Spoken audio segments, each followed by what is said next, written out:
magaalada Hargeysa waxaa maanta lagu qabtay xuska 36aad ee ka soo wareegtay aasaaska mujaahidiintii SNM. munaasabad loo qabtay weynaynta maalintani ayaa waxaa ka soo qayb galay xubno wasiir ah mujaahidiintii ka soo qayb qaatay dagaalkii SNM iyo marti sharaf kale. ugu horeyn waxaa halkaasi ka hadlay mujaahid Xasan Guure iyo sidoo kale mujaahidiin kale iyagoona ka waramay halgankii ay wadankani u soo mareen waxaana kamid ah hadaladoodii. taasaan ku dhaafaya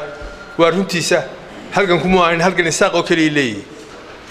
halkan ciidan loo ku jirtay waxa xaqana isaaq oo kaliya ma joogna reer Soomaaliyeed oo SNM ku jirin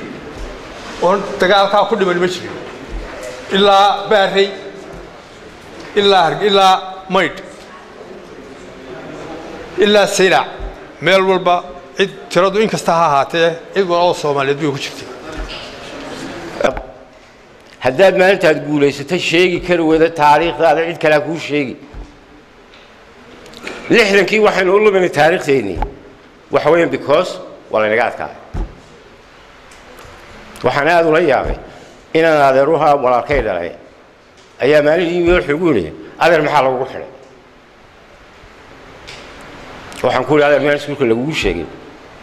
u fahmo kuma talabay bufugeeda SNM wax yar baan ka aragnaa war haddaynu halkaa marayno xamar u baan ku noqonaa ogaana marka waxaan aad u rajaynayaa halkan inay noo noqoto xaruntii aynu ku soo urursan lahayn sheekadeena si ballaaran ee baahsan oo one of these days insha Allah inoo dhamaystiri doonta. geesta kale Cismaan Cabdillaahi Saxardiid Cadaani wasiirka warfaafinta iyo wacyigelinta Soomaaliland oo halkaasi ka hadlay ayaa ku dheeraaday halganka loo soo maray qaranka Soomaaliland isagoo faataxada u maray mujaahidiintii naftooda ku waayay xoreynta dalkani Soomaaliland waxaana kamid ah hadaladiisii waa maalin weyn waa maalin mudan in loo wado Xasano ana waxaan u weynaa oo kale waxa dadka dhibayaba waa kii aanu dagaalkana ku galay anagoo Mareykan joogna imikana haddaanu aragno hooyaa tabaalaysan oo 7 carruur wadata oo cidla jawaan maxaad loo weeyday war ma ahayd ila hooyada oo kale war haddaad waxaan leenahay Kenya baa haysan iyo dal kale degmada isku haysan Soomaaliland meel aad cid isku haysan ma jirto ilmaha yar ee Jamhuuriyadda Soomaaliland